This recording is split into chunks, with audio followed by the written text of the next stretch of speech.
بسم اللہ الرحمن الرحیم۔ السلام علیکم ناظرین اور گڈ مارننگ پاکستان۔ آپ دیکھ رہے ہیں سچ سویرا، میں ہوں آپ کی میزبان مہوش چودھری۔ امید کرتے ہیں آپ سب لوگ خیریت سے ہوں گے۔ خوبصورت دن کا آغاز ہو چکا ہوگا۔ آج کے دن کی تو کیا ہی بات ہے، ماشاءاللہ سے جمعہ المبارک کا دن، رحمتوں والا، برکتوں والا، فضیلتوں والا دن ہے۔ تو آج کے دن کے کہتے ہیں کچھ کام بھی ہمیں سر انجام دینے چاہیے، جیسے کہ کہتے ہیں غسل کرنا، پاک صاف کپڑے پہننا، خوشبو لگانا، درود پاک کا کثرت سے ورد کرتے رہنا، نماز کی پابندی اور دعا کرنا۔ دعا کی جب ہم بات کرتے ہیں، اپنے لیے تو ہر انسان مانگتا ہے، لیکن جب آپ دوسروں کو اپنی دعاؤں میں شامل رکھتے ہیں نا، تو یقین جانیں اپنے لیے ہاتھ اٹھانے کی ضرورت محسوس نہیں ہوتی۔ تو یہ ضرور کہوں گی کہ اپنے والدین کو، اپنے عزیزوں کو اپنی دعاؤں میں ضرور شامل رکھا کریں، اور یہ بھی کہوں گی کہ سچ سویرا کی ٹیم کو، سچ ٹی وی کے مینجمنٹ کے لیے بھی آپ نے دعا کرنی ہے، اور اس ملک کی امن و سلامتی کے لیے بھی آج آپ لوگوں نے لازماً دعا کرنی ہے۔ اور غزہ اور فلسطین کے جو بسنے والے جو وہاں کے بہن بھائی ہمارے ہیں، جو جس طرح سے ان پہ مظالم اٹھائے جا رہے ہیں، ان کو بھی آپ لوگوں نے اپنی دعاؤں میں شامل رکھنا ہے۔ آج کا ٹاپک بہت اہم ہے جس پہ ہم گفتگو کریں گے۔ ہمیشہ حالات حاضرہ سے ریلیٹ کرتے ہوئے موضوعات کا انتخاب کرتی ہیں ہماری ٹیم، تو یقیناً کریڈٹ جاتا ہے ہماری ٹیم کو کہ وقت کی ضرورت، حالات حاضرہ سے ریلیٹ کرتی چیزیں، ہر انسان کی زندگی سے ریلیٹ کرتے ہیں ہمارے موضوعات، اور واقعی ہی ہمیں لگتا ہے کہ اس وقت جس طرح سے ہم زندگی گزار رہے ہیں، ہم واقعی گزار رہے ہیں، ہم زندگی جی نہیں رہے، ہم اپنے اشرف المخلوقات ہونے کا مقصد نہیں جان پا رہے، نہیں پہچان پا رہے، جس کی وجہ سے آج ہمارے معاشرے میں، ہر انسان کی زندگی میں، ہر گھر میں کچھ نہ کچھ ایسے مسائل ضرور جنم لے چکے ہیں جن کا سلوشن نکالنا ہمیں نہیں آ رہا۔ تو اسی سے وابستہ، اسی سے ریلیٹڈ آج کا ہمارا موضوع کہ جب ہم بات کرتے ہیں رزق کی، ہم بات کرتے ہیں، آج دیکھیں 9 to 5 کچھ لوگ جاب کرتے ہیں، کچھ لوگ ڈبل جاب کر رہے ہیں، کاروبار کے لیے انہیں اپنی فیملی کو چھوڑ کے جو ہے وہ دور جانا پڑتا ہے۔ وہ ہمارے حضرات، وہ بہن بھائی جو ملک چھوڑ کے دوسرے ممالک میں بسنے ہیں، رزق کی تلاش کے لیے جاتے ہیں، اب دیکھیں فیملی کو چھوڑنا خاصا مشکل ہو جاتا ہے، یا وہ لوگ جو سارا دن گھر سے باہر رہتے ہیں، اپنی بیوی بچوں کا، اپنے ماں باپ کا، بہن بھائیوں کا پیٹ پالنے کے لیے، رزق کمانے کے لیے باہر رہتے ہیں۔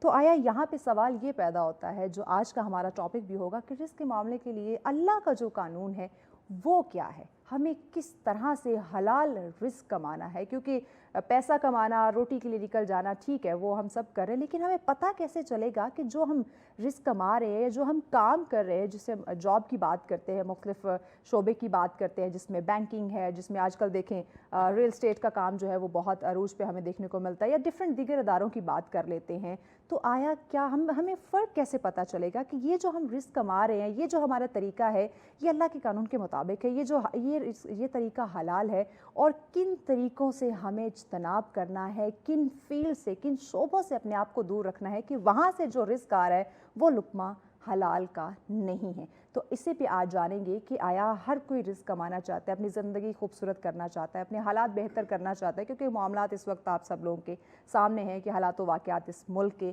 کیا ہوتے جا رہے ہیں، تو اس میں ہمیں صحیح غلط کی، حلال حرام کی کہیں نہ کہیں انفارچونیٹلی معذرت کے ساتھ ہم پہچان کھو پا رہے ہیں، جو کہ ہمیں نہیں کھونی، کیونکہ دین اسلام کی تعلیمات اور قرآن جو ہے وہ ہمیں زندگی گزارنے کے، رزق کمانے کے، کیسے آپ نے کمانا ہے، کیسے لگانا ہے، کیسے سرو کرنا ہے، وہ تمام تر چیزیں اس نے واضح طور پہ بتا دی ہیں۔ تو اسی پہ ہم بات کریں گے کہ کیسے رزق کے معاملے میں ہم اللہ کے قانون کو جانیں، اور قرآن میں کیا ارشاد فرمایا گیا رزق کے معاملے کے حوالے سے، اسی پہ بات کریں گے۔ مہمان ہمیں جوائن کر چکے ہیں، ان کا تعارف کرواتی ہوں تاکہ جلد از جلد یہ اتنا اہم، اتنا خاص ٹاپک، وقت کی ضرورت، اس پہ ہم گفتگو کا آغاز کر سکیں۔ ہمارے آج کے پہلے معزز مہمان جو ہمارے ساتھ تشریف فرما ہیں، ہمارے بیشتر پروگرام میں آپ انہیں دیکھتے بھی ہیں، ماشاءاللہ بہت ہی خوبصورت انداز بیان رکھتی ہے جی، اسلامک اسکالر ہیں مولانا مصباح الحسن صاحب ہمارے ساتھ ہیں۔ السلام علیکم مولانا صاحب، بہت شکریہ آپ نے ہمیں وقت دیا۔ ناظرین، ان کے ساتھ اگلے ہمارے معزز مہمان جو تشریف فرما ہیں، ماشاءاللہ بہت ہی پڑھی لکھی سلجھی ہوئی شخصیت، بہت ہی خوبصورت انداز بیان رکھتے ہیں، آپ بھی اسلامک اسکالر ہیں جی، آغا اکبر صاحب ہمارے ساتھ تشریف فرما ہے، بہت شکریہ آغا صاحب آپ نے ہمیں وقت دیا۔ ناظرین، ان کے ساتھ اگلے جو ہمارے معزز مہمان تشریف فرما ہے، بہت ہی خوبصورت آواز رکھتے ہیں جی، صدارتی ایوارڈ یافتہ ہیں، نعت خواں ہیں جی، محمد جمیل صاحب ہمارے ساتھ ہیں، بہت شکریہ محمد جمیل صاحب وقت دیا آپ نے، اور گزارش کریں گے کہ ہمارے پروگرام کا آغاز جو ہے وہ آپ حمد باری تعالیٰ سے کیجیے، بسم اللہ کریں۔ کراں کیویں شکر تیرا، کراں کیویں شکر تیرا، اس احسان دا امتی بنایا میں ਨਬੀ ਮਿਹਰਬਾਨ ਦਾ ਉਮਤੀ ਬਣਾਇਆ ਮੈਨੂੰ ਨਬੀ ਮਿਹਰਬਾਨ ਦਾ ਰਾਤਾਂ ਦੇ ਹਨੇਰੇ ਚੁੱਕੇ ਫਜਰਾਂ ਲਿਆਨਾ ਏ ਮਿੱਠੇ ਪਾਣੀ ਨਾਲ ਚਿਹਰੇ ਫੁੱਲਾਂ ਦੇ ਤਵਾਨਾ ਏ ਤੂੰ ਹੀ ਸੋਹਣਾ ਰਾਖਾ ਏ ਇਸ ਗੁਲਿਸਤਾਨ ਦਾ ਉਮਤੀ ਬਣਾਇਆ ਮੈਨੂੰ ਨਬੀ ਮਿਹਰਬਾਨ ਦਾ ਤਾਈਓ ਏ ਜਮੀਲ ਤੇਰੀ ਹਮਦਾਂ ਸੁਣਾਂਦਾ ਏ ਤਾਈਓ ਏ ਜਮੀਲ ਤੇਰੀ ਹਮਦਾਂ ਸੁਣਾਂਦਾ ਏ ਤਸਬੀਹ ਦੇ ਦਾਣੇ ਤੇਰੇ ਨਾਂ ਤੇ ਘੁਮਾਂਦਾ ਏ ਨਾ ਏ ਹਵਾਲਾ ਤੇਰਾ ਨਾ ਏ ਹਵਾਲਾ ਤੇਰਾ ਇਹਦੀ ਪਹਿਚਾਣ ਦਾ ਉਮਤੀ ਬਣਾਇਆ ਮੈਨੂੰ ਨਬੀ ਮਿਹਰਬਾਨ ਦਾ ਹਾਂ ਉਮਤੀ ਬਣਾਇਆ ਮੈਨੂੰ ਨਬੀ